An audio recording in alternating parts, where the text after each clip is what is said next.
Hello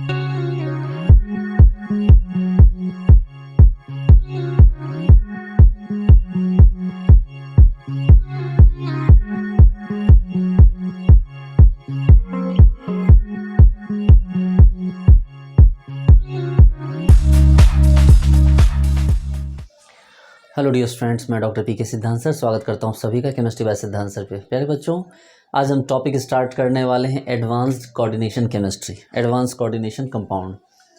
dear friend, जैसा कि मैंने आपसे प्रॉमिस किया है कि ये टॉपिक मैं आपको उस लेवल पर लेकर जाऊंगा, ऐसे लेवल पे आपको पढ़ाने वाला हूं कि आप सोच भी नहीं सकते हैं।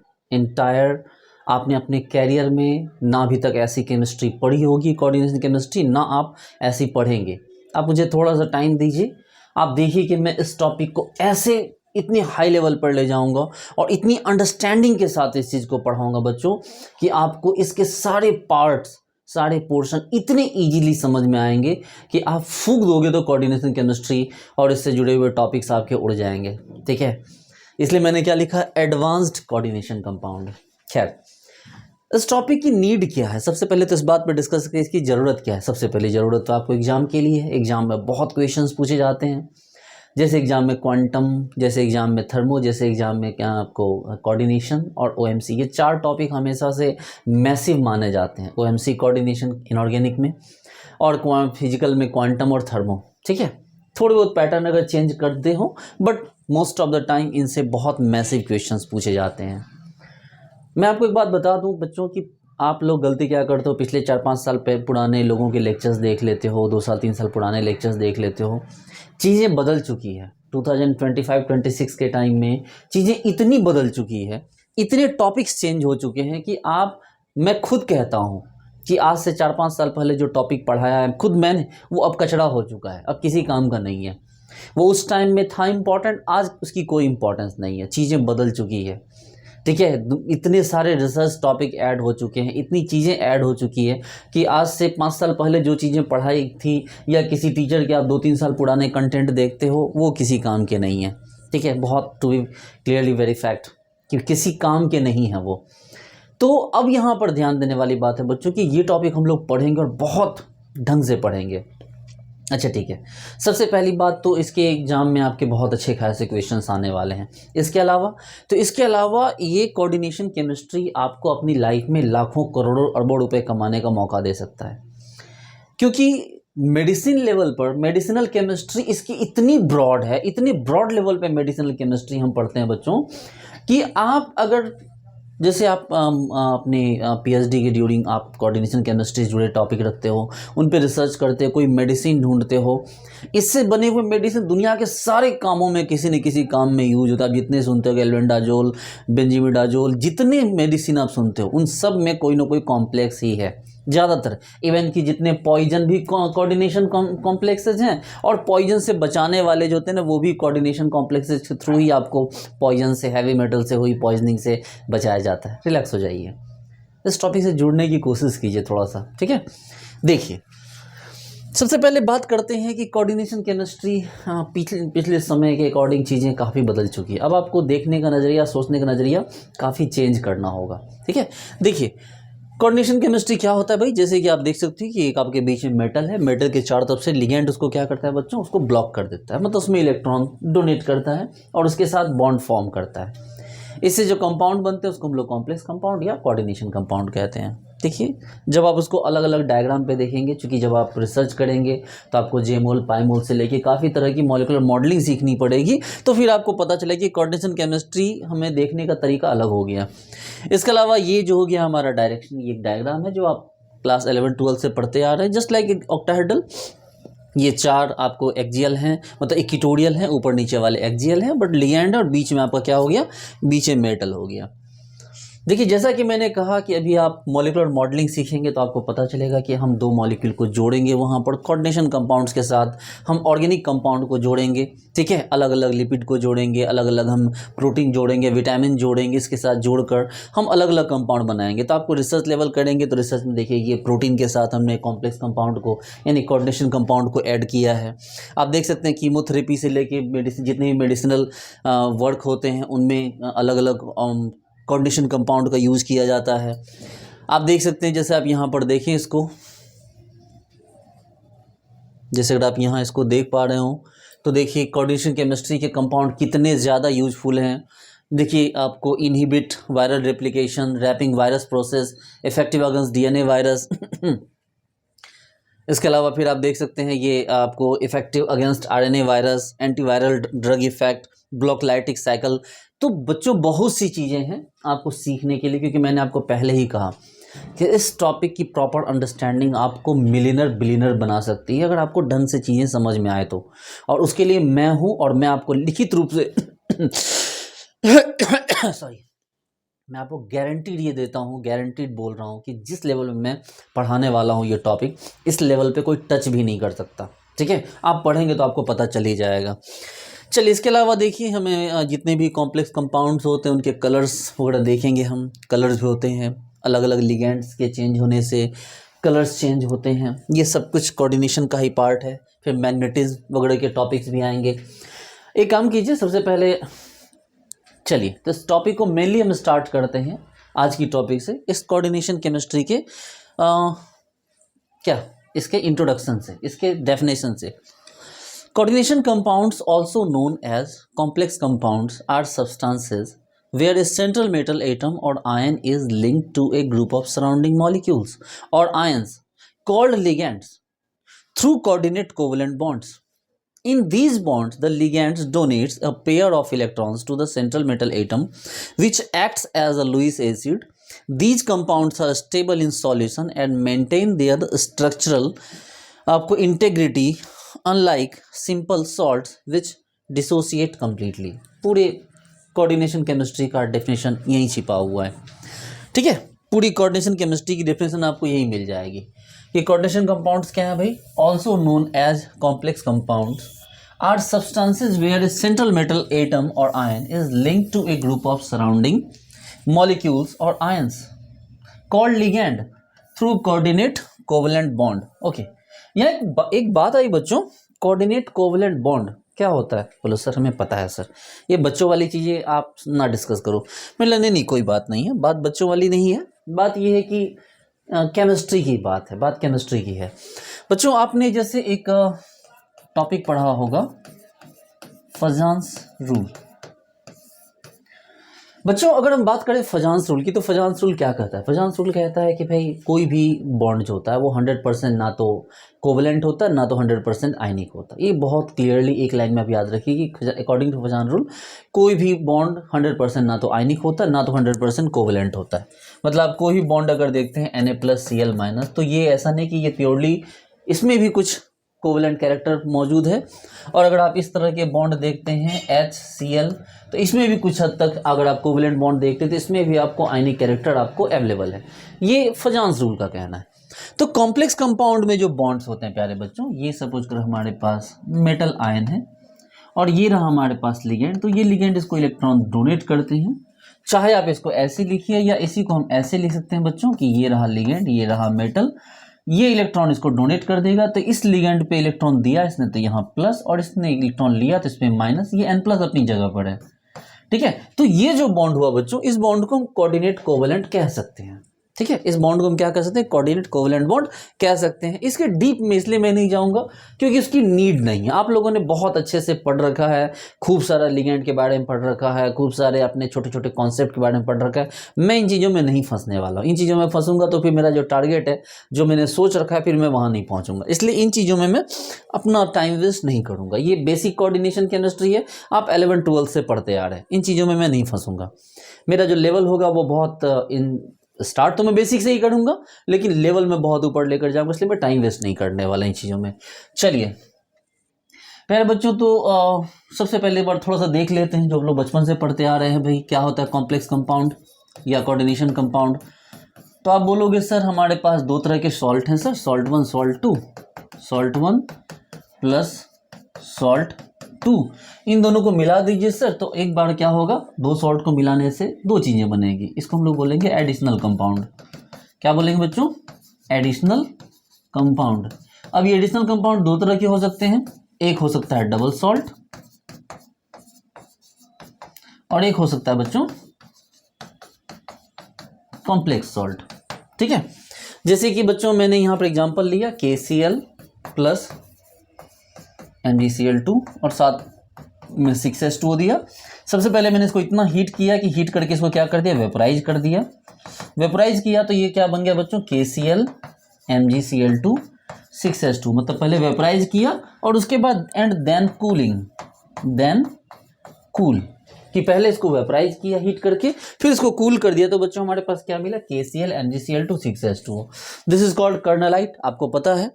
तो ये बच्चों ये कहलाया क्या, ये कहलाया आपका डबल सॉल्ट। क्या कहलाया बच्चों, ये कहलाया आपका डबल सॉल्ट। लेकिन वहीं पर हमने क्या किया बच्चों कि जैसे हमने ले लिया आपको FeCl3 प्लस KCN और मान लिया हमने यहाँ पर ये लिया 3KCN और इसको मिला के, इसको भी सेम चीज़ है, इसको भी हमने क्या किया, हीट किया बच्चों। हीट करके पहले हमने इवेपोरेट किया, हमने वेपराइज किया और वेपराइज के बाद उसके बाद क्या किया बच्चों, देन कूल। हम इसको ठंडा कर लेते हैं। तो ठंडा करने के बाद हमें मिला FeCN, आपको 3 नहीं, यहाँ 6 लेंगे हम, 6 और यहाँ पे बच्चों क्या लेंगे, K3 और 3K और 3Cl, यहाँ से 3KCl बनकर रिलीज हो गए। तो हमारे क्या मिला, हमें मिला K3FeCN6। बच्चों ये डबल सॉल्ट नहीं है, ये जो K3FeCN6 आप देख रहे हैं ये डबल सॉल्ट नहीं है। इसे कहा गया बच्चों क्या, इसे कहा गया कॉम्प्लेक्स सॉल्ट। क्या कहा गया इसे कहा गया कॉम्प्लेक्स सॉल्ट। डोंट वरी, सब चीजें सीखेंगे, क्यों बना, कैसे बना, ठीक है, क्यों यही क्यों बनता, दूसरा कोई क्यों नहीं बनता, ये सारी चीज़ें हम सीखने वाले हैं। प्रॉपर मैं आपको HSAB प्रिंसिपल के थ्रू सिखाऊंगा। डोंट वरी, मैं आपको HSAB प्रिंसिपल सिखाऊंगा, उसके थ्रू मैं चीज़ें सिखाऊंगा। तो ये सारी बातें आपको, जितने भी दिमाग में छोटे से छोटे सवाल आते हैं कि ये क्यों बना, ये वाला कॉम्प्लेक्स क्यों नहीं बना, ये वाला कॉम्प्लेक्स क्यों बन गया, ये क्यों नहीं बन सकता, हर सवाल का जवाब आपको मिलेगा बच्चों। HSAB के थ्रू हम उस चीज़ को सीखेंगे। खैर, तो बच्चों ये रहा हमारा कॉम्प्लेक्स सॉल्ट। तो कहने का मतलब कि हमारे पास 2 सॉल्ट हैं। एक हमारे पास हमने है KCl MgCl2 6H2O और एक सॉल्ट है हमारे पास K3FeCN6। अब बच्चों हमने क्या किया, इसको वाटर में ऐड कर दिया। जब हमने वाटर में ऐड किया बच्चों तो ये पूरी तरह से ब्रेकआउट हो गया, K plus Cl minus Mg2 और H2O तो H2O है, ठीक है। ये पूरी तरह से बच्चों क्या हो गया, डिसोसिएट हो गया, ये पूरी तरह डिसोसिएट हो गया। और अब प्रॉब्लम ये है कि ये gives test of potassium plus Cl minus Mg2 ये सारे टेस्ट देगा। ये जो अगर हम डबल सॉल्ट को वाटर में डिसॉल्व कर दें तो ये सारे टेस्ट दे देगा। पोटेशियम प्लस का टेस्ट देगा, Cl माइनस का टेस्ट दे देगा, Mg2 का टेस्ट देगा, ये सारे टेस्ट देगा। सारे मेटल डिटेक्ट, मेटल और आयन सारे डिटेक्ट हो जाएंगे। लेकिन वही अगर हम बात करते हैं बच्चों K3FeCN6 की, अगर इसको हम वाटर दें, अब बोलो सर ये तो हमें आती है चीज़, बिल्कुल आती है, मुझे पता है ये चीज़ें आपको आती है। 3K प्लस FeCN6 और 3 माइनस। तो आप बोलोगे हाँ सर ये जो है ये वाला ब्रेक नहीं करेगा, सर ये वाला पोर्शन क्या होगा, ये वाला पोर्शन ब्रेक नहीं करेगा। और अगर ब्रेक नहीं करेगा तो do not gives particular ion test या ऑल पार्टिकुलर आयन टेस्ट। इसका मतलब है कि आपको ये क्या करेगा बच्चों, ये टेस्ट देगा आपको, गिव्स K प्लस का टेस्ट और FeCN6 3 मंथ, आप ये इनका टेस्ट देगा बच्चों। लेकिन ये do not gives Fe3+ and Cn minus test, ये कभी इनका टेस्ट नहीं देगा बच्चों, ठीक है। ये क्या करेगा, ये इनका टेस्ट नहीं देगा, क्योंकि ये जो कॉम्प्लेक्स है, जो कॉम्प्लेक्स सराउंडिंग है, ये कॉम्प्लेक्स स्फीयर हम इन्हें कहते हैं, इसको ब्रेक नहीं किया जा सकता है, ठीक है। ये रिएक्टिव नहीं होता, ये बहुत स्टेबल होता है, जिसकी वजह से इसके पार्ट जो होते हैं वो अलग नहीं होते हैं और जिसकी वजह से इनका टेस्ट नहीं किया जा सकता। ये पहले बेसिक कंसेप्ट है, सीखिए थोड़ा। आइए एक बार जरा इसके वापस से इसके डेफिनेशन पे आइए बच्चों। आइए क्या लिखा हुआ है, coordination compounds always known as complex. देखिए ठीक है, क्या है यहाँ पढ़िए, are substances where a central metal atom और ion is linked to a group of surrounding molecule और ion called ligand through coordinate the covalent bonds. In these bonds the ligand donate a pair of electron to the central metal atom which acts as Lewis acid, जो आपने देखा। These compounds are stable in solution, exactly क्या लिखा है यहाँ पर बच्चों, these compounds are stable in solution and maintain their structural integrity. देखा आपने क्या लिखा है, unlike simple salt which dissociate completely, कि जो सिंपल सॉल्ट है या डबल सॉल्ट है, वो भी सिंपल सॉल्ट की कैटेगरी में है बच्चों, वो पूरी तरह डिसोसिएट कर गया और अपने सारे आयंस के टेस्ट दे दिए। लेकिन जो हमारा कॉम्प्लेक्स कंपाउंड है, उससे जो हमारा स्फीयर आया, उससे जो हमारा आयन आया बच्चों, वो उन आयंस का टेस्ट देता है, लेकिन उसके जो पर्टिकुलर सारे छोटे छोटे आयन होंगे उनका टेस्ट नहीं दिया जाता। ठीक है, क्योंकि वो कॉम्पैक्ट है। क्यों है वो भी सीखेंगे अभी हम लोग। ठीक है, चलिए ये चीजें आपको सीखने के लिए समझ में आ गई आपको। अच्छा ठीक है, हम लोग अब यहां से बच्चों आगे सीखते हैं, शुरुआत करते हैं। यहां से हमारा टॉपिक स्टार्ट होता है वर्नर्स थ्योरी। ठीक है, बहुत इंपॉर्टेंट है बच्चों, ध्यान से देखिए। जैसे वर्नर्स थ्योरी कुछ नहीं कहता है, वर्नर्स थ्योरी इतनी इंपॉर्टेंट नहीं है, लेकिन सीखिए इसको, क्योंकि यहीं से हमारी ओरिजिनल जो कोऑर्डिनेशन केमिस्ट्री है वो शुरू होती है, यहीं से हमारी ओरिजिनल केमिस्ट्री शुरू होती है। देखिए, तो बात करें वर्नर्स थ्योरी की, तो वर्नर्स थ्योरी ने कंसेप्ट दिया primary valency and secondary valency का, बस कुछ नहीं। वर्नर्स थ्योरी ने बस यही किया। देखिए, वर्नर्स थ्योरी ने जो दिया उसमें प्रॉब्लम आई, उसको कपर्ट थ्योरी ने ठीक किया। अब बोलो सर कपर्ट थ्योरी क्या है, आऊंगा। फिर उसमें जो प्रॉब्लम आई उसको वैलेंस बॉन्ड थ्योरी ने ठीक किया। वैलेंस बॉन्ड थ्योरी में जो प्रॉब्लम थी उसको क्रिस्टल फील्ड थ्योरी ने ठीक किया। और जब वहां से भी चीजें नहीं बनी तो फिर फाइनली मॉलिक्यूलर ऑर्बिटल थ्योरी के पास हमें जाना पड़ा। बच्चों एक सीक्वेंस से चलेंगे हम लोग। हम पहले सीखेंगे वर्नर्स थ्योरी और फिर देखेंगे वर्नर्स थ्योरी ने क्या क्या चीजें छोड़ दी, कहां कहां प्रॉब्लम आई वर्नर्स थ्योरी में।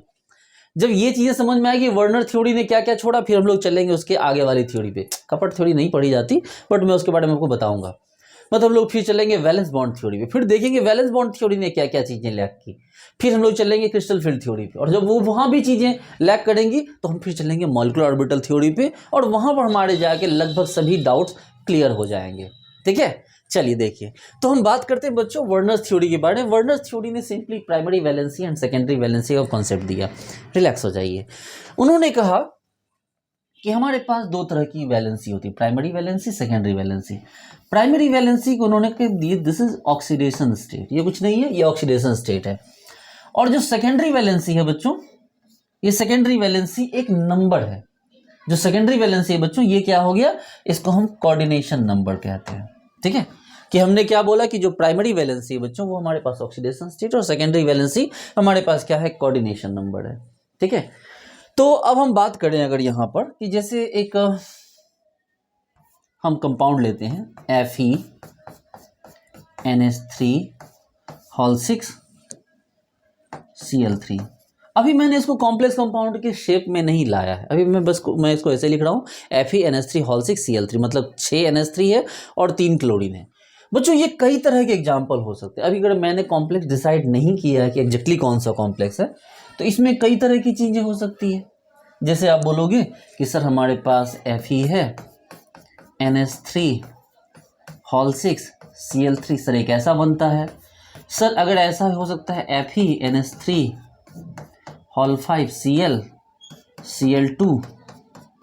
ऐसा हो सकता है। सर FeNH3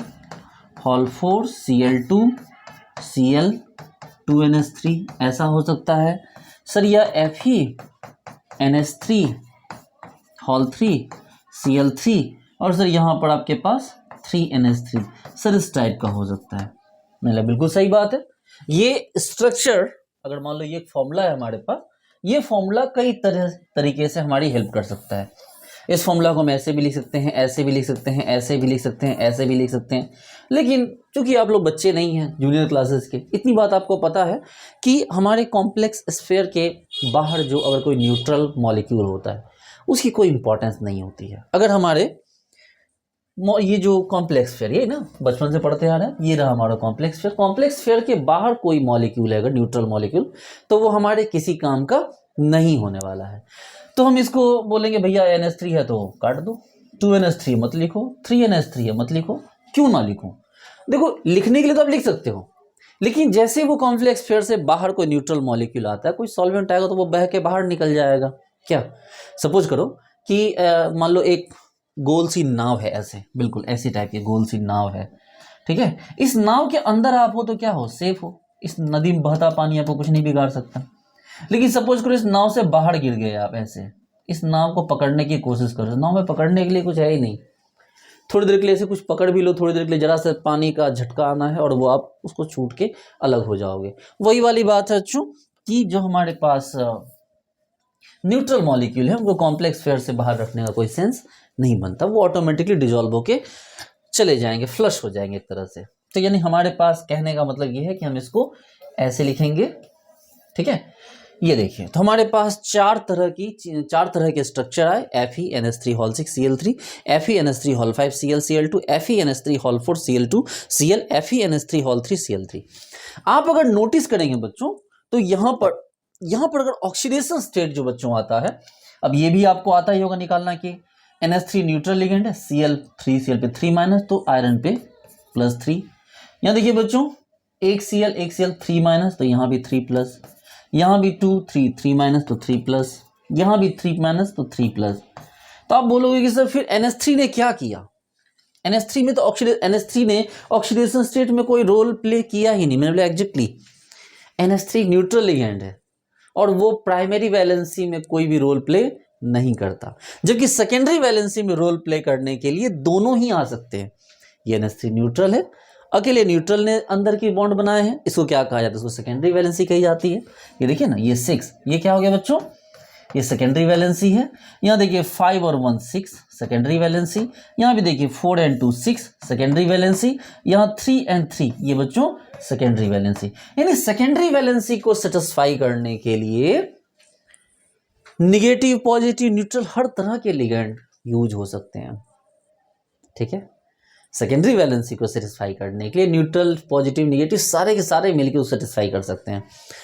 लेकिन प्राइमरी वैलेंसी को सेटिस्फाई करने के लिए सिर्फ निगेटिव आयंस चाहिए होते हैं। हाँ, पॉजिटिव भी करेंगे, और पॉजिटिव होते हैं कितने, NO+ वगैरह होते हैं, ठीक है, तो उसको छोड़ो ना। लिगेंड तो भाई हम सिंपल निगेटिव, न्यूट्रल लेके चलो। हाँ, पॉजिटिव जहाँ आएंगे, OMC में कुछ जगहों पे ज़्यादा यूज होता है तो वहाँ हम लोग उसको देख लेंगे। फिलहाल हम देखते हैं कि भाई हमारे पास लिगेंड है, और लिगेंड इलेक्ट्रॉन देने वाला तो माइनस चार्ज ही कॉमनली आना है। चलो, तो मैंने बोला कि भैया देखो यहाँ 3 Cl- तो 3+, 2 Cl 1 2, आप सारे पे क्या हो गया 3+ ही हैं। तो प्राइमरी वैलेंसी को सेटिस्फाई करने का काम सिर्फ नेगेटिव लिगेंड्स के हाथ में है या चार्ज्ड लिगेंड्स के हाथ में है। लेकिन प्राइमरी वैलेंसी को छोड़ दिया जाए, सेकेंडरी वैलेंसी को सेटिस्फाई करने के लिए कोई भी कर सकता है। देखो ये 6 था, अकेले 6 NH3 ने कर दिया। यहाँ देखो ये न्यूट्रल है, ये नेगेटिव, तब भी 6 ही है। यहाँ 4 है, ये 2 है, देखो 4 न्यूट्रल है, 2 नेगेटिव है, तो भी 6 ही है। यहाँ 3 न्यूट्रल 3 नेगेटिव, तो भी सेकेंडरी वैलेंसी आपको 6 ही है, जिसको हम कोऑर्डिनेशन नंबर भी कह सकते हैं प्यार से। तो वो भी क्या होगा बच्चों, वो तो सिमिलर है। इसका मतलब यहाँ पर बात ये है बच्चों कि जो प्राइमरी वैलेंसी है वो बेसिकली क्या हो गया, ऑक्सीडेशन स्टेट, और जो आपकी सेकेंडरी वैलेंसी वो क्या हो गया बच्चों, वो हो गया कोऑर्डिनेशन नंबर, जैसा आपको पता है। जो प्राइमरी वैलेंसी है बच्चों, ये क्या होता है, ये satisfy only by charge ligand, कि जो प्राइमरी वैलेंसी है बच्चों ऑक्सीडेशन स्टेट, वो किसके द्वारा सेटिस्फाई की जाती है, satisfy only by charge ligand. लेकिन जो सेकेंडरी वैलेंसी है बच्चों, वो किसके द्वारा सेटिस्फाई की जाती है, ये सेटिस्फाई बाय ऑल लिगेंड,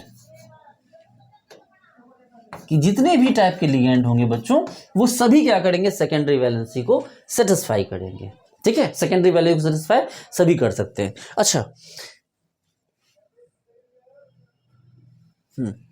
एक सेकेंड, हाँ देखिए, अच्छा यहां बात करते हैं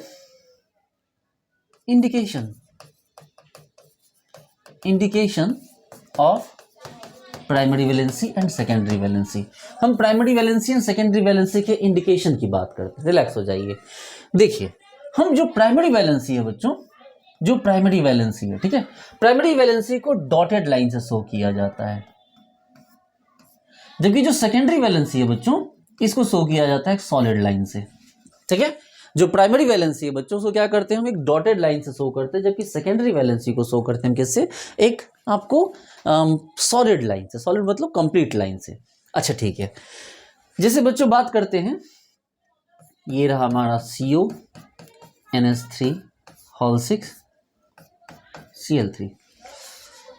अब जरा गौर से देखिए बच्चों, 6 है तो आपने पढ़ा है हमेशा से, ऑक्टाहेड्रल, बात करेंगे उसके बारे में भी। लो, आपके पास 6 NH3 है बच्चों,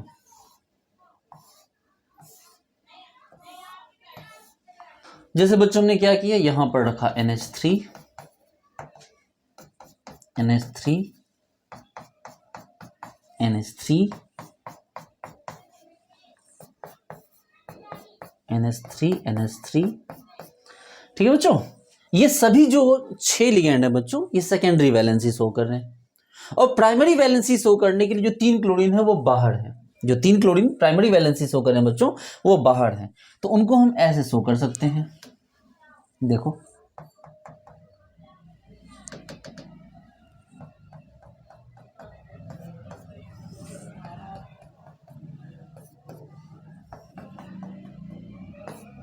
देखिए इस तरह से। अब आप इसके ऊपर शो कर सकते हैं, ये देखिए यहाँ पर प्लस माइनस की रिक्वायरमेंट नहीं है, क्योंकि कोबाल्ट और क्लोरीन सब मिलके एक जगह पे तो आ गए। इसको आप एक साथ ऐसे लिख दीजिए ज़्यादा, ये लीजिए। देखिए, तो हमने CONH3 होल 6 Cl3 को लिखना था, तो इस तरह लिखा। यहाँ पर आप देख सकते हैं कि 6NH3 ने क्या किया, सेकेंडरी वैलेंसी शो किया, और 3 क्लोरीन ने क्या किया बच्चों, प्राइमरी वैलेंसी शो किया। चलो ठीक है, वेरी गुड। अब आ जाओ, नेक्स्ट एग्जाम्पल लेते हैं, CONH3 होल 5 Cl और यहाँ Cl2। ओके, चेक कीजिए बच्चों, ये रहा हमारा कॉपर, मतलब सॉरी कोबाल्ट, NH3, हमारे पास 5 NH3 है बच्चों सेकेंडरी वैलेंसी के लिए, और एक क्लोरीन जो है वो भी सेकेंडरी वैलेंसी का पार्ट है, क्योंकि 6 कोऑर्डिनेशन नंबर है। एकदम रिलैक्स हो जाइए, अभी बेसिक ही चल रहा है। देखिए, एक क्लोरीन बच्चों सेकेंडरी वैलेंसी का भी पार्ट बन गया, लेकिन बात यह है कि एक क्लोरीन अगर सेकेंडरी वैलेंसी का पार्ट बना है, लेकिन वही क्लोरीन ऑक्सीडेशन स्टेट निकालने में भी अपना रोल प्ले कर रहा है, इसका मतलब वो प्राइमरी वैलेंसी का भी पार्ट है। इसका मतलब ये देखिए, उसने क्या किया, प्राइमरी वैलेंसी सेकेंडरी वैलेंसी दोनों से किया। हाँ, बाकी के जो 2 क्लोरीन है वो भी दोनों शो कर रहे हैं। ये देखिए, बाकी के जो 2 क्लोरीन है वो सिर्फ क्या कर रहे हैं बच्चों, वो सिर्फ प्राइमरी वैलेंसी शो कर रहे हैं। ये देखिए, इस तरह से हम इनको बना सकते हैं। देखिए, एक क्लोरीन ने क्या किया, गौर से देखेंगे, एक क्लोरीन ने क्या किया बच्चों, तो एक क्लोरीन ने आपको सेकेंडरी वैलेंसी और प्राइमरी वैलेंसी दोनों शो किया है, मतलब हमने डॉटेड और सॉलिड लाइन दोनों दिखाए हैं। और बाकी के 2 क्लोरीन ने क्या किया बच्चों, बाकी के 2 क्लोरीन ने सिर्फ प्राइमरी वैलेंसी शो की है, सेकेंडरी वैलेंसी शो नहीं की है। Okay, very good. Next example देखिए बच्चों,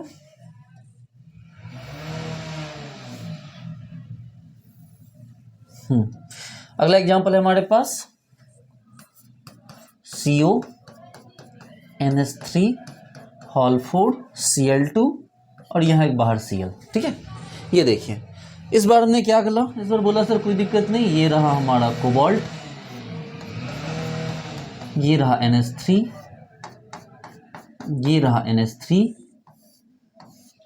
ये देखिए, इस बार हमारे पास 2 क्लोरीन है सर, जो कि सेकेंडरी वैलेंसी शो कर रहे हैं। देखिए, मान लो ये रहा हमारा NH3, ये रहा हमारा NH3, और ये रहा एक क्लोरीन, और ये रहा एक क्लोरीन। ठीक है, देखिए, अब बच्चों 2 तो हमने यहाँ पर यूज कर लिया।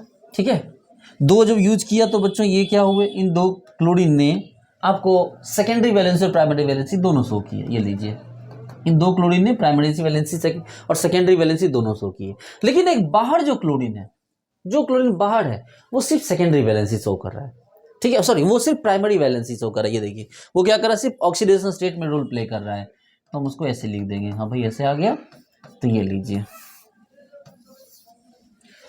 और एक और एग्जाम्पल है हमारे पास, क्या एग्जाम्पल है भाई, एक एग्जाम्पल हमारे पास अभी और है, और वो एग्जाम्पल है कि हमने ले लिया CONH3 होल 3 Cl3। इस एग्जाम्पल में बाहर कोई भी नहीं है, इसका मतलब जो भी है सब अंदर ही है। कोबाल्ट, ये रहा NH3, ये रहा आपको, अब आप स्ट्रक्चर अपने हिसाब से बनाइए। अभी स्ट्रक्चर पे मैं किसी तरह की बाउंडेशन नहीं लगा रहा, क्योंकि आपको कैसा स्ट्रक्चर बनाना है अभी फ़िलहाल आपको जैसा भी मर्जी हो उस टाइप का स्ट्रक्चर अभी आप बना लीजिए, क्योंकि हमने जब कोई बॉन्डिंग थ्योरी पढ़ी ही नहीं है तो मैं क्या ही बताऊँ आपको। चलो ठीक है, इन जरा गौर से देखेंगे, इसमें जो 3 क्लोरीन है बच्चों वो प्राइमरी और सेकेंडरी दोनों को सेटिस्फाई कर रहे हैं, मतलब ऑक्सीडेशन स्टेट और कोऑर्डिनेशन नंबर दोनों को सेटिस्फाई कर रहे हैं। ये देखिए, ये क्या कर रहे हैं बच्चों, ये आपको क्या कर रहे हैं, तो सर ये आपको प्राइमरी वैलेंसी और सेकेंडरी वैलेंसी दोनों को सेटिस्फाई कर रहे हैं। सॉलिड लाइन के थ्रू ये सेकेंडरी वैलेंसी को सेटिस्फाई कर रहे हैं और डॉटेड लाइन के थ्रू ये आपको प्राइमरी वैलेंसी को सेटिस्फाई कर रहे हैं। ठीक है, तो इस तरह से आप अपने स्ट्रक्चर्स भी अच्छी तरह से बना सकते हो, उसमें कोई प्रॉब्लम नहीं है। एक बार ज़रा देख लो, आप नोट करना है नोट कर लो बच्चों। ये आज की क्लास में तो बेसिक ही है, क्योंकि इसमें वर्नर थ्योरी में ज़्यादा चीज़ें हैं नहीं, लेकिन चूँकि शुरुआत यहाँ से है बॉन्डिंग इन कॉम्प्लेक्स की, तो हम इसको अच्छे से ही देखेंगे। ठीक है, चलिए। अच्छा, इसको हम ये कैसे करेंगे, इसको हम आइडेंटिफाई कैसे करें, आखिर हमारे पास क्या ऑप्शन है इसको आइडेंटिफाई करने का। तो हमारे पास आइडेंटिफाई करने के कई सारे ऑप्शन है। How to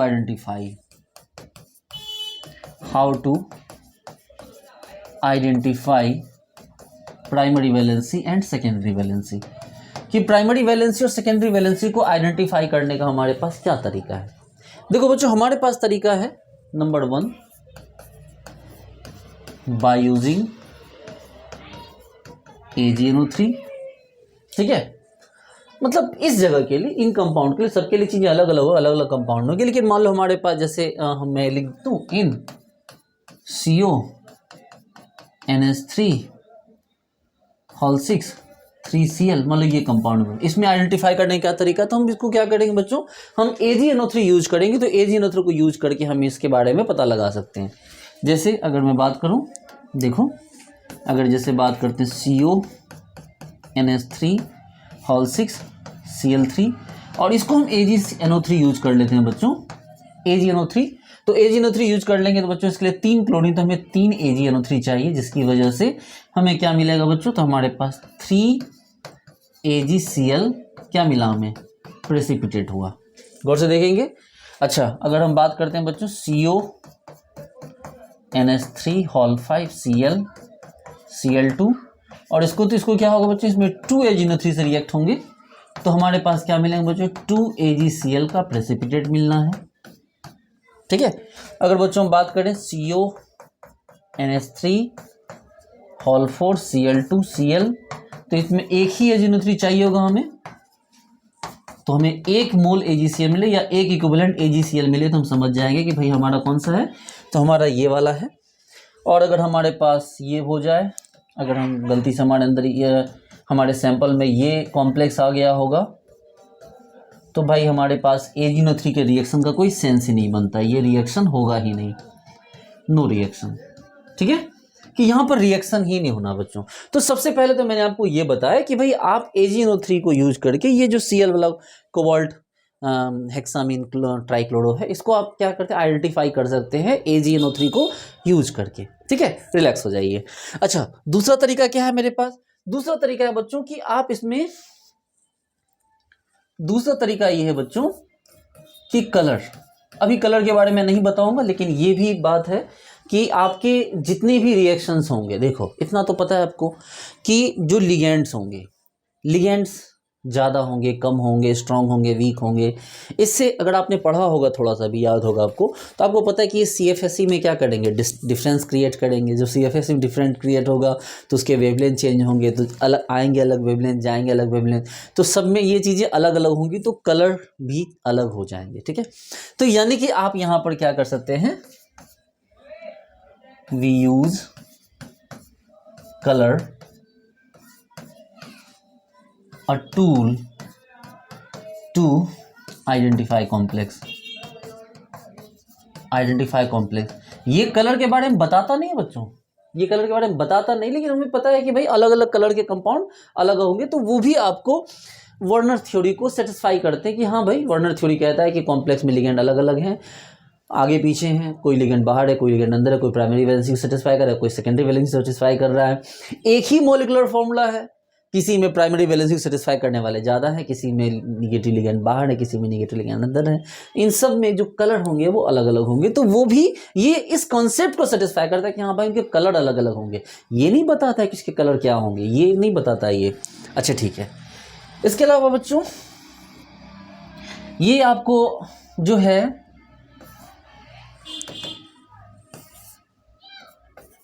by using colligative property, अगर आपको थोड़ी भी चीज़ें याद हो 11-12 की, तो तुमने कॉलिगेटिव प्रॉपर्टी पढ़ा था। RLVP relative loading of vapour pressure, osmotic pressure, elevation in boiling point, depression in freezing point, आपने पढ़ा था ना। और आपने पढ़ा था कि कॉलिगेटिव प्रॉपर्टी जो भी होते हैं वो नंबर ऑफ सॉल्वेंट आयन पे डिपेंडेंट होते हैं, मतलब नंबर ऑफ आयन पे, नंबर ऑफ मॉलिक्यूल पे डिपेंड करते हैं। तो बच्चों अगर मैं बात करूं कि आपके पास CONS3 हॉल 6Cl3 होगा, तो ये टोटल कितने आयन देगा बच्चों? अगर ये डिसोसिएट हो जाए तो ये मैक्सिमम 4 आयन देंगे। अच्छा ठीक है, CONS3 हॉल 5ClCl2 ये कितने आयन देंगे? तो ये आपके 3 आयन देंगे। अच्छा ठीक है, अगर आपके पास CONS3 हॉल 4Cl2Cl होंगे बच्चों, तो ये आपको 2 आयन देंगे। अरे भाई 3 क्लोरीन 3 माइनस बाकी प्लस, 2 क्लोरीन 2 माइनस यहाँ बाकी प्लस, 1 Cl 1 माइनस यहाँ प्लस, और ये देखिए CONS3 हॉल 3Cl3, तो भाई इसमें 0 आयन मिलेंगे। तो इसका मतलब आपको ये जो है इसको क्रायोस्कोपिक मेथड कहते हैं बच्चों, हम लोग पढ़ेंगे आगे। ठीक है, तो ये आप समझ सकते हैं कि यहाँ पर इसको RLVP के आप इसमें क्या करेगा बच्चों, आपको 4 एग्जांपल दे देगा, उसमें पूछ देगा कि बताओ भाई रिलेटिव लोडिंग और वेपर प्रेशर किस में ज़्यादा है, आपको पूछ देगा कि भाई ऑस्मोटिक प्रेशर किस में हाई है, आपको पूछा जाएगा कि भाई इसमें एलिवेशन बॉइलिंग पॉइंट किस में लो है, आपको जो है डिप्रेशन इन फ्रीजिंग पॉइंट किस में हाई है। तो ये चीज़ें आपको पूछ के परेशान की जाएंगी। आपने पढ़ा होगा ये सब ना, ठीक है, पढ़ा है कि नहीं आपने? RLVP सब पढ़ा होगा, कोई ना। ठीक है, सॉल्यूशन का पार्ट है, मतलब आप कोई भी जैसे देखो क्या है ना, रिलेटिव लोडिंग वेपर प्रेशर का घट जाना, एलिवेशन इन बॉइलिंग पॉइंट का बढ़ जाना, डिप्रेशन इन फ्रीजिंग पॉइंट का घट जाना, और osmotic pressure pi equal to CRT। ठीक है, तो ये जो चीज़ें होती बच्चों ये डिपेंड करती है कि हमारे पास मॉलिक्यूल के नंबर कितने, जितने नंबर होंगे उतने ही इसमें चेंजेज होंगे। ठीक है, जैसे कि आप समझो कि हमने एक बॉटल, एक ग्लास लिया या एक बर्तन लिया, उसमें हमने पानी रख दिया। ठीक है, और उस पानी को हमने क्या किया, फ्रिज में डाल दिया, फ्रीजर में, नॉट इन फ्रिज, जो कूलिंग वाला पार्ट होता है ना उसका फ्रीजर पार्ट, उसमें डाल दिया। ओके, एक कंडीशन ये है। दूसरा बर्तन लिया हमने, उसमें क्या किया, उसमें हमने क्या किया, उसमें नमक डाल दिए, हमने उसमें क्या किया बच्चों, उसमें नमक डाला। और तीसरा पार्ट लिया, उसमें क्या किया, उसमें हमने चीनी डाला। ठीक है, एक हमने क्या किया कि एक हमने नॉर्मल लिया बर्तन में पानी, मतलब 3 सिमिलर बर्तन में तीनों बराबर पानी लिया, एक में सिर्फ नॉर्मल पानी रख के फ्रीजर में डाल दिया, एक में क्या किया, नमक डाल दिया, एक में क्या किया, चीनी डाल दिया। तो क्या हुआ बच्चों कि जो आपको जिसमें नमक है, ठीक है, वो उसको जमने नहीं देगा, वो पानी को जमने नहीं देगा, क्योंकि नमक NaCl टूट के Na+Cl- में बढ़ गए, जिसकी वजह से ढेर सारे आयन हो गए। अब वो क्या करें, वाटर मॉलिक्यूल को नज़दीक आके जमने से डिस्टर्ब करेंगे। इसीलिए क्या होगा बच्चों कि बर्फ़ में नमक डाल के जमाया जाता है, ताकि वो काफ़ी नीचे जाके जमे, जिसकी वजह से फिर वो आसानी से मेल्ट ना हो। नमक डाला जाता है बर्फ़ को जमाने के लिए, जहाँ कॉमर्शियल यूज होते हैं। अच्छा, बर्फ़ में चीनी डाल के जमाए तो चीनी भी डिस्टर्ब करेगा, नो डाउट, चीनी भी क्या करेगा बच्चों, डिस्टर्ब करेगा, लेकिन इतना डिस्टर्ब नहीं करेगा क्योंकि चीनी ब्रेकआउट नहीं होता है। और नॉर्मल पानी तो खैर आपको नॉर्मल टेम्परेचर जो उसका फ्रीजिंग पॉइंट होता है वहीं जाकर जम जाना होता है। इसी तरह से काफ़ी सारी चीज़ें होती है बच्चों, तो ये क्रायोस्कोपिक मेजरमेंट मेथड से भी हम इनके बारे में जान सकते हैं। अच्छी बात है। और कुछ है क्या? नहीं सर, इसमें अब ज़्यादा चीज़ें नहीं है वर्नस थ्योरी में पढ़ने के लिए, जो चीज़ें थी वो हमने बताया। अच्छा, आयनिक कंडक्टिविटी होती है, आयनिक कंडक्टिविटी, इसके भी कॉन्सेप्ट पूछे जाते हैं। अब सिंपल सी बात है कि जितने नंबर ऑफ आयन होंगे, नंबर ऑफ आयन अगर हाई होंगे तो आयनिक कंडक्टिविटी भी क्या होगी बच्चों, हाई होगी। क्या? नंबर ऑफ आयन ज़्यादा होंगे तो मोलर कंडक्टिविटी भी तो ज़्यादा होगी। तो ये चीज़ें आप लोग जूनियर क्लासेज में पढ़ कर आए हुए हो। ठीक है, अब खुद सोचो ना, अगर जैसे मैं पूछूं कि CONS3 हॉल 6Cl3 और CONS3 हॉल 4 Cl2 Cl। अगर मैं आपसे पूछूं बताओ इनमें से आयनिक कंडक्टिविटी किसकी ज़्यादा है, तो आप बोलोगे सीधी सी बात है सर, यहाँ पर आयन ज़्यादा होंगे तो आयन क्या करेगा, करंट को कंडक्ट ज़्यादा करेगा ना, तो ज़्यादा करे तो इसकी आयनिक कंडक्टिविटी ज़्यादा होगी, इसकी कम होगी। अच्छा मैं पूछूं मोलर कंडक्टिविटी, अरे सर मोलर कंडक्टिविटी भी इसी की ज़्यादा होगी, क्योंकि अगर मान लो आप इसके 1 मोल लेते, इसके भी 1 मोल लेते हो, लेकिन ये टूट के बनाएंगे 4 मोल, जबकि ये 1 मोल टूट के बनाएंगे 2 मोल, तो ऑब्वियसली बात है मोलर कंडक्टिविटी भी क्या होगी, इसी की ज़्यादा होगी। तो ये चीज़ें बच्चों वाली ये सब पूछते हैं, पहले भी वो पूछते थे, अभी भी छोटे छोटे क्वेश्चन में पूछ देंगे, लेकिन आपको ये कॉन्सेप्ट पता होना चाहिए इसमें क्या होना होता है। अच्छा अब आते हैं इस बात पर कि आखिर ये चीज़ें कहाँ लैक करती है, आखिर वर्नर थ्योरी कहाँ फेल करती है, ठीक है, वर्नर थ्योरी की प्रॉब्लम क्या है। तो सबसे पहली बात तो आप ये समझ लीजिए बच्चों कि वर्नर थ्योरी क्या है कि ये कभी भी ये कोई बॉन्डिंग थ्योरी है ही नहीं। जो वर्नर थ्योरी है ये कोई बॉन्डिंग थ्योरी है ही नहीं, ये एक स्ट्रक्चरल थ्योरी है, ठीक है। ये बस स्ट्रक्चर डिसाइड करती कि हाँ भाई कौन बाहर कौन अंदर, प्राइमरी वैलेंसी कौन, सेकेंडरी वैलेंसी कितना, ये इन चीज़ों को डिसाइड करने वाली थ्योरी है, तो इसलिए ये स्ट्रक्चरल थ्योरी है ना कि बॉन्डिंग थ्योरी। तो आप इस चीज़ को नोट करेंगे कि जो वर्नर थ्योरी है ये एक this is an structural theory, this is structural theory not a bonding theory. Okay अच्छा दूसरी बात क्या है कि ये आपको कलर नहीं देता, ये आपको मैग्नेटिज्म नहीं देता, ये आपको स्ट्रेंथ ऑफ लिगेंड नहीं बताता, ठीक है, ये आपको एनर्जी का डिफरेंस नहीं बताता, ये आपको कंपाउंड्स की स्टेबिलिटी का रीजन नहीं देता। आप नोट कर सकते हैं इन चीज़ों को कि आखिर वर्नर थ्योरी की प्रॉब्लम क्या है, ड्रॉबैक क्या क्या है इसके। आप लिख लीजिए सबसे पहले कि ये क्या करता है भाई, वर्नर थ्योरी जो है आपको ये कोई, this is not a bonding theory, this is a structural theory. लिख लीजिए कि this is a structural theory not a bonding theory. Second लिखिए this theory do not take part in explanation of colour comma magnetic field, ठीक है, comma और लिखिए कि ये कहाँ यूज नहीं होते, इसके ये स्ट्रेंथ नहीं बताता लिगेंड का। This theory is not going to explain the strength of ligand. इसका मतलब आपके पास जो स्पेक्ट्रोकेमिकल थ्योरीज वगैरह, जो स्पेक्ट्रोकेमिकल सीरीज वगैरह जो आएंगी वो यहाँ से एक्सप्लेन नहीं हो सकती है, ठीक है। चलिए तो ये चीज़ें लिख ली कि कलर नहीं शो करता, मैग्नेटिज्म शो नहीं करता, ठीक है, स्ट्रेंथ ऑफ लिगेंड शो नहीं करता। तो ये चीज़ें जो है बच्चों इस थ्योरी के ड्रॉबैक्स हैं। और फाइनली ये बात हमेशा याद रखिए कि ये थ्योरी कोई बॉन्डिंग थ्योरी नहीं है, बल्कि ये एक स्ट्रक्चरल थ्योरी है, ठीक है, अच्छी बात है। तो अच्छा बच्चों जैसे कि अगर मैं आपसे पूछूं AgNH3 हॉल 2 Cl और AgEn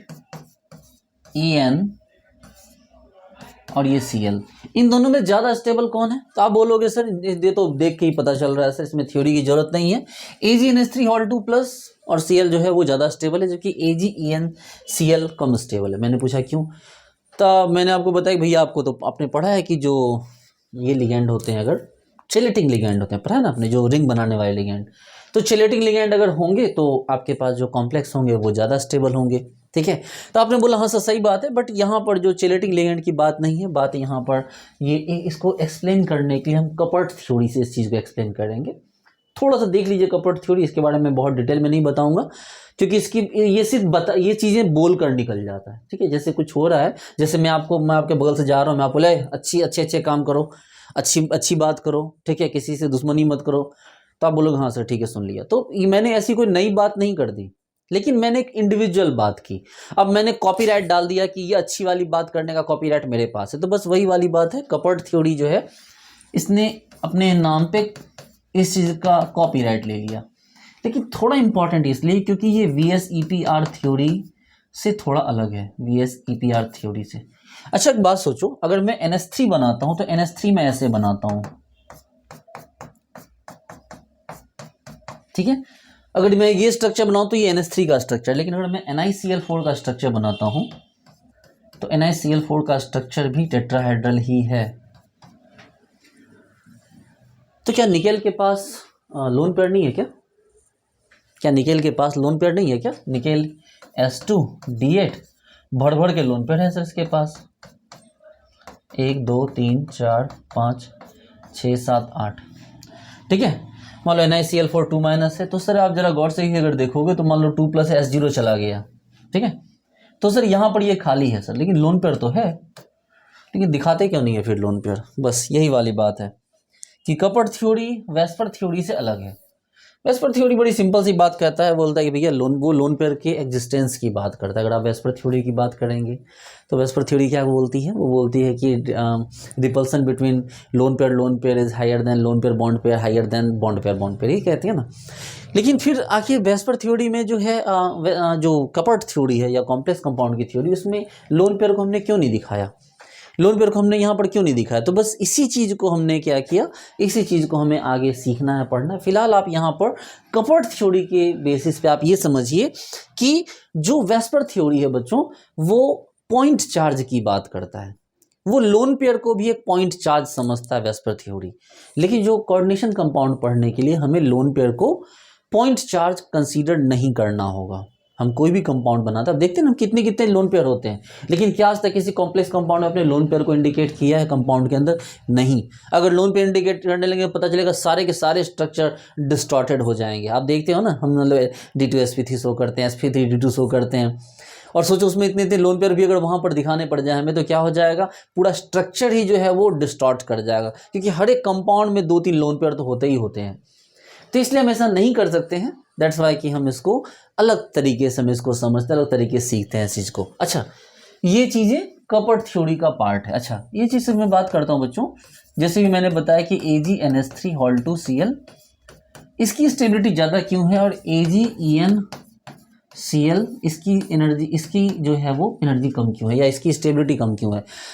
एक्चुअल में क्या है बच्चों, ये मिलता जुलता है वेस्पर थ्योरी से। जरा गौर से देखिए, वेस्पर थ्योरी जिस तरह से बात करता है लोन पेयर या बॉन्ड पेयर के बीच रिपल्सन की, ये भी बात करता है, ये भी इस बारे में बात करता है। जैसे आपने AgNH3 है, आप बोलोगे सर वेस्पर थ्योरी तो यही कहती है कि लोन पेयर का जो है वो रिपल्सन कम से कम होना चाहिए सर, लोन पेयर, इसलिए सर ये डिफरेंस मैक्सिमम होगा 180 डिग्री का, जिसकी वजह से ये आपको स्टेबल हो जा रहा है।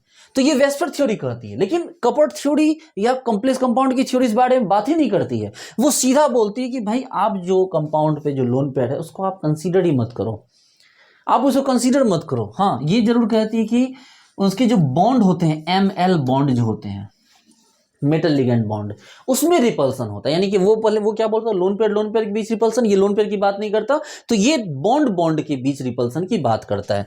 यानी कि अगर आपके पास ये Ag रहा और ये अगर आपके पास En है, आपने पढ़ा है थोड़ा बहुत, ये अगर आप बना देते हो बच्चों, तो ये इसके बीच जो होगा वो रिपल्सन हो जाएगा, जिसकी वजह से ये कंपाउंड अनस्टेबल हो जाएगा। और यही कंसेप्ट जो है वो कपट ने दिया। रिलैक्स हो जाइए, आज हमारी पहली क्लास है बॉन्डिंग इन थ्योरीज की, मतलब बॉन्डिंग थ्योरीज की, इसलिए आपको थोड़ी प्रॉब्लम हो रही होगी, माइट बी पॉसिबल, बट ये बहुत इजी वे में जब हम अगली क्लासेस में आगे बढ़ेंगे, अभी तो हमें बहुत कुछ सीखना है।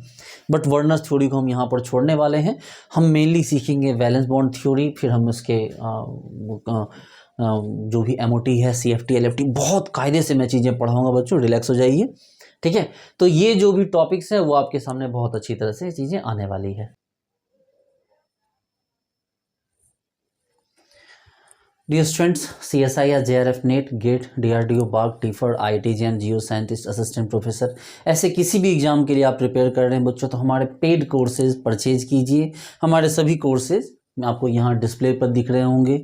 इसके लिए केमिस्ट्री बाय सिद्धांत एप्लीकेशन डाउनलोड कीजिए हमारे प्ले स्टोर एप्लीकेशन से, या आपको वीडियो के डिस्क्रिप्शन में हमारे एप्लीकेशन का लिंक दिया हुआ, और ये हमारा मोबाइल नंबर है। डियर स्टूडेंट्स, हमने अपने सभी कोर्सेज पे 10 डेज 100% रिफंड पॉलिसी अवेल कर रखी। इसका मतलब आप ये समझिए कि आप 10 दिन तक खूब पढ़िए कोर्स परचेज करके। अगर आपको कोर्स में कोई प्रॉब्लम हो रही है तो आप 100% फ़ी अपनी रिफंड ले सकते हैं। इसमें हमारा बहुत नुकसान है, ठीक है, GST, internet handling charges, other taxation cut जाएंगे। लेकिन बड़ी बात यह है कि आप ये समझिए कि हमारा अपने कंटेंट पे किस लेवल ऑफ कॉन्फिडेंस, हमने किस लेवल का कोर्स प्रिपेयर कर रखा है, कितना hi tech, futuristic and advance course हमने बना रखा है, जो हम 100% रिफंड पॉलिसी एक्टिवेट कर रखा है हमने, जबकि पूरे ऑल ओवर इंडिया में ऐसा किसी ने भी नहीं किया है।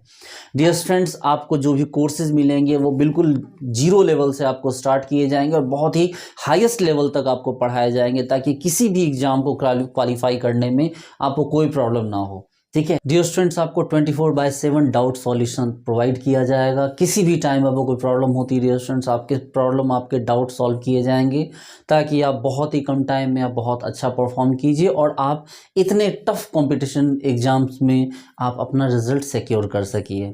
Thank you so much. तो उम्मीद करता हूँ यहाँ तक की सारी बातें आपको समझ में आई होगी। एक बार मैं चाहता हूँ कि थोड़ा सा आप इसे स्टार्टिंग से देख लीजिए। हाँ देखिए, मैंने बोला कि बड़ी सिंपल सी बात है, सॉल्ट 1 सॉल्ट 2 मिला देंगे एडिशनल कंपाउंड, वहाँ से double salt, complex salt, double salt सारे ब्रेक कर जाते हैं, कॉम्प्लेक्स सॉल्ट ब्रेक नहीं करते। ठीक है, ये कॉम्प्लेक्स सॉल्ट है, ये ब्रेक नहीं करते पूरी तरह से। इसकी वजह से जो कॉम्प्लेक्स सॉल्ट होते हैं वो इंडिविजुअल टेस्ट नहीं देते हैं, जबकि डबल सॉल्ट सारे इंडिविजुअल टेस्ट अपने दे देते हैं। इसके बाद हमने बात की प्राइमरी वैलेंसी की, सेकेंडरी वैलेंसी। देखिए प्राइमरी वैलेंसी सेकेंडरी वैलेंसी को समझना बड़ा आसान है। सपोज कीजिए कि मेरे पास एक बड़ी सी क्लासरूम है। उस क्लासरूम में मान लो मुझे 200 बच्चों को बिठाना है। ठीक है, मान लो 200 बच्चों की कैपेसिटी है और 200 बच्चे बढ़ गए, आके 200 बच्चे बढ़ गए, दैट मीन मेरी सेकेंडरी वैलेंसी कंप्लीट हो गई। मेटल को 6 लिगेंड चाहिए तो चाहिए, चाहे वो निगेटिव हो, न्यूट्रल हो, कोई भी हो, वो नंबर चाहिए। मतलब मेरी क्लास में 600, अगर मान लो 200 की कैपेसिटी है, 200 बच्चे आके बैठ गए तो हाँ, मतलब मेरी सेकेंडरी वैलेंसी कंप्लीट हो गई। तो आप पूछोगे सर क्या वो 200 बच्चे आपको सारे के सारे पेमेंट दे देंगे क्या? मैं बोला नहीं, इस बारे में बात नहीं की मैंने। वो फिर बात चलेगी प्राइमरी वैलेंसी की। अब जैसे मेरी क्लास में 200 बच्चे, हो सकता है कि 200 बच्चों में 150 बच्चे पेमेंट करें, 50 बच्चे पेमेंट ना करें, हो सकता है 180 बच्चे पेमेंट करें, 20 बच्चे पेमेंट ना करें, हो सकता है 160 बच्चे पेमेंट करें, 40 बच्चे ना करें। तो दो तरह के बच्चे, पेमेंट करने वाले बच्चे, पेमेंट ना करने वाले बच्चे, दोनों तरह के बच्चे हैं। जो पेमेंट करने वाले बच्चे हैं वो मेरी प्राइमरी वैलेंसी को सेटिस्फाई करेंगे, मतलब मेरे ऊपर एग्जैक्टली कितने मेरे अकाउंट में पैसे आएंगे, मेरे पास कितने पैसे आएंगे, वो डिपेंड करेगा उन बच्चों पे जो पैसे दे रहे हैं, मतलब जो प्राइमरी वैलेंसी को सेटिस्फाई कर रहे हैं। लेकिन मेरी क्लास की स्ट्रेंथ सिर्फ प्राइमरी वैलेंसी से नहीं है। ऐसे ही बच्चे हैं जो सेकेंडरी वैलेंसी भी शो कर रहे हैं। हर क्लास में ऐसे बच्चे, अभी टीचर होंगे तो आपको भी पता है कि हर क्लास में ऐसे बच्चे होते हैं, ठीक है, जो फीस नहीं दे पाते या फीस नहीं देते। तो कहने का ये मतलब है कि प्राइमरी वैलेंसी सेटिस्फाई करने वाले लिगेंड कम हो सकते हैं, ज़्यादा हो सकते हैं, अंदर हो सकते हैं, बाहर से कहीं भी हो सकते हैं। लेकिन सेकेंडरी वैलेंस यानी कोऑर्डिनेशन नंबर को सेटिस्फाई करने वाले जितने भी लिगेंड होते हैं वो फिक्स्ड होते हैं, वो सिमेट्री को डिसाइड करते हैं। ठीक है, और वो कोई भी हो सकते हैं, वो नेगेटिव वाले भी हो सकते हैं, न्यूट्रल वाले भी हो सकते हैं, पॉजिटिव वाले भी हो सकते हैं। अब क्या है बच्चों की जो प्राइमरी वैलेंसी होती है वो तो सिर्फ चार्ज्ड होती है, तो उसका कोई डायरेक्शन नहीं है। आप नोट कर लीजिए इस बात को कि primary valency have no direction. अगर मान लीजिए आपके पास चार्ज है, अच्छा बताओ बच्चों, सपोज करो मैं बोलूं कि ये रहा एक मेटल, इस मेटल पे चार्ज है मान लो +3, तो आप क्यों बोलोगे ये चार्ज किधर से है? एक इधर से, एक इधर से, एक इधर से? नहीं, कहीं से भी चार्ज तो चार्ज है। अरे चार्ज है, उसके ऊपर चार्ज है, बस चार्ज है, कोई डायरेक्शन, चार्ज हमेशा नॉन डायरेक्शनल होता है। इसका मतलब ये जो प्राइमरी वैलेंसी है बच्चों, इसकी कोई डायरेक्शन नहीं है। लेकिन जब बात करते हैं सेकेंडरी वैलेंसी की, तो सेकेंडरी वैलेंसी का अपना एक डायरेक्शन है कि किस डायरेक्शन से लिगेंड को आना है। और अब तो कपवर्ड मॉडल भी आ गया जो इसके रिपल्सन का कॉन्सेप्ट आपको बताएगा। तो बताओ ना कि कोऑर्डिनेशन नंबर 4 के लिए स्टेबल स्ट्रक्चर कौन सा है? स्क्वायर पिरामिडल, टेट्राहेड्रल, ऑक्टाहेड्रल, क्या? टेट्राहेड्रल। कोऑर्डिनेशन नंबर 4 के लिए स्ट्रक्चर, स्टेबल स्ट्रक्चर कौन सा है बच्चों? हमारा tetrahedral. Tetra structure most stable structure है हमारे यूनिवर्स का। ठीक है, किसी को भी छोड़ दो वो टेट्राहेड्रल ही हो जाएगा, क्योंकि टेट्राहेड्रल में सारे एंगल, हाँ ऑक्टाहेड्रल भी है, ऑक्टाहेड्रल भी कोऑर्डिनेशन नंबर 6 है, लेकिन कई बार मेटल के लिए इतने लिगेंड को उठा पाना, झेल पाना मुश्किल हो जाता है। जबकि कोऑर्डिनेशन नंबर 4 के 4 ही लिगेंड है और चारों को 109 डिग्री 28 मिनट 7 सेकेंड के एंगल पे रखना कंपैरेटिवली बहुत ईजी होता है। खैर, तो कहने का मतलब ये बच्चों की प्राइमरी वैलेंसी होती है वो नॉन डायरेक्शनल होती है, सेकेंडरी वैलेंसी जो होती है डायरेक्शनल होती है। प्राइमरी वैलेंसी ज्योमेट्री डिसाइड नहीं करती, सेकेंडरी वैलेंसी ज्योमेट्री डिसाइड करती है। ठीक है, प्राइमरी वैलेंसी को सेटिस्फाई करने वाले सिर्फ चार्ज्ड आयंस होते हैं, सेकेंडरी वैलेंसी सेटिस्फाई करने वाले कोई भी होते हैं, चार्ज्ड हो, नॉन चार्ज्ड हो, सारे जो होते हैं वो सेकेंडरी वैलेंसी को सेटिस्फाई कर सकते हैं। ठीक है, तो यही था बच्चों हमारा वर्नर्स थ्योरी। उम्मीद करता हूँ आपने बहुत अच्छे चीज़ों को सीखा होगा। आज ही क्लास फर्स्ट थी बॉन्डिंग इन थ्योरीज की। नेक्स्ट क्लास हम लोग सीखेंगे, हम लोग नेक्स्ट क्लास में VBT स्टार्ट करेंगे बच्चों, और बहुत कायदे से चीज़ों को एक्सप्लेन करेंगे। तो उम्मीद करता हूँ सारी चीज़ें अच्छी समझ में आई होगी। Thank you so much, bye.